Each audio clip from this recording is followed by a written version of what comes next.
First read the first script for John Wick. It was first called Scorn, and I remember thinking that it was a really fun action movie, but what hooked me in was the dog, and I'm a dog lover. And I remember I emailed Basil and I said, I don't know if it's just me, but I'm really into this. I think it's the dog. It needs a lot of work, but I think that it's like the most sympathetic character. The bones are really great on this. We should figure it out. And then he replied, I agree. And then we optioned the script. We met with Derek, who was the original writer. We actually had a contest with our interns who could pick the best title for the script because we thought Scorn sounded too much like a horror movie. And I remember Basil just goes, let's just call it John Wick. That's the name of the lead character. The actor will love it.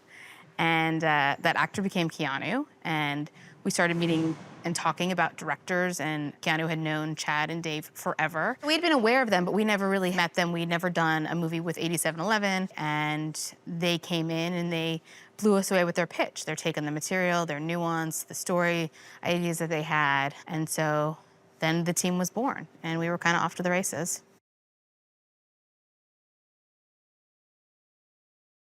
The action genre existed, but was sort of, a little bit, I think, perceived down market. And the spin on John Wick was not only putting Keanu at the center of it, an actor that everyone loved, but really telling it a different way. And the aesthetic and the long takes and the gun fu and kind of all the things that make it specific were born. But we really tried to push the envelope with the storytelling and cast great actors. And we keep pushing that further and further. And now on John Wick 4, we've taken it even further. We're sort of, have European vibes. We've left New York.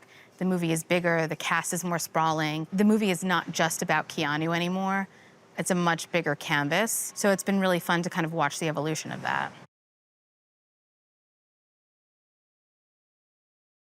They've known each other forever, and that deep trust and bond that they have with each other has been there since day one.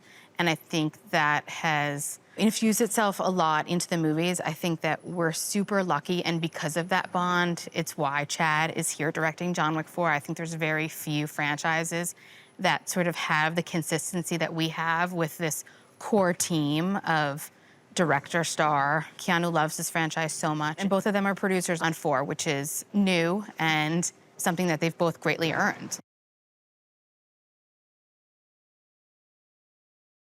We had been big fans of Donnie's for a long time. We had actually been developing an English language film for Donnie to star in that was going to shoot earlier this year. And when we were discussing who could play the character of Kane, a blind swordsman, father, brother to Wick, Donnie was the first person that came to mind because he is the perfect foe for him. And also, he's such an incredible martial artist. We thought it would be so cool to have, John Wick versus Ip Man. And Donnie loves the franchise. That's how we sort of got into business with him in the first place. He's a huge fan of the movies, and those always make the best sort of people to put in because they get the joke. They have fun with it.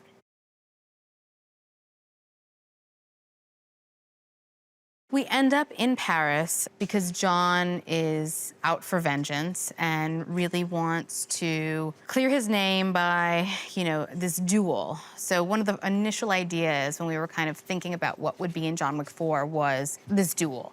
Chad is deeply inspired by Westerns and Japanese films and sort of the idea of making good, the bad, and the ugly. And this duel, this sort of iconic fight, was something that we all pictured and thought would be so incredible to modernize and use Paris as the backdrop. So we have the settings all over, and basically it's, in classic Wick style. Wick is on the run, being hunted and hunting, trying to gain his freedom.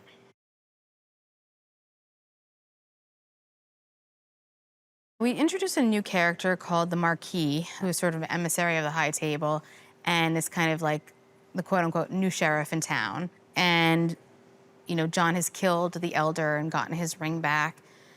And now there's hell to pay.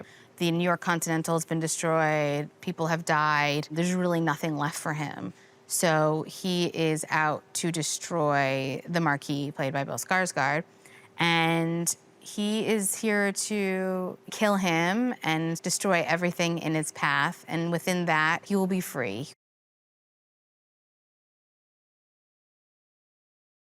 Yeah, I mean, I think that we love, what I love the most about the Wick worlds too is where you get a taste of John Wick's past. We had a bit of that in John Wick 3 with Angelica Houston, and we dive deeper into the world of the Ruska Roma in the fourth movie. And so he does go back to Berlin and meets Katya and is trying to sort of help get passage back into their good graces to fight on their behalf. And of course, that is met with resistance, but it's always fun to see the sort of Russian roots that he's come from.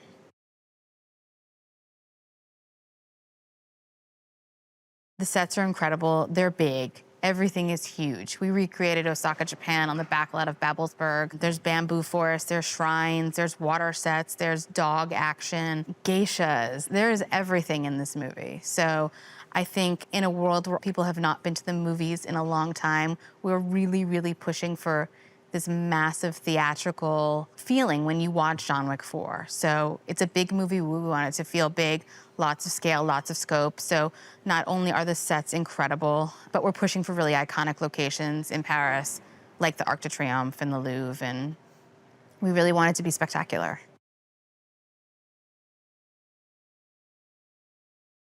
The tracker was born out of the idea of a kind of classic gunslinger that's following Wick, tracking him out for money.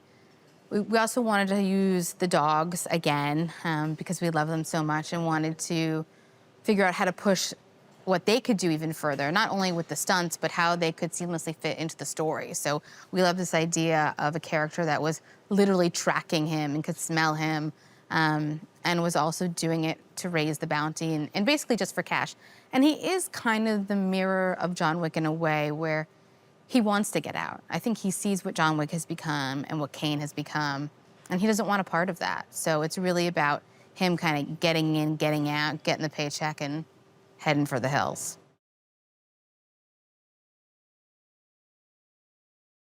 Rena has exceeded all expectations. Not only has she been an incredible human to work with and a great addition to the cast, what was really great is that Hiroyuki really took her under his wing. When we showed up, we started doing rehearsals, and the two of them really connected.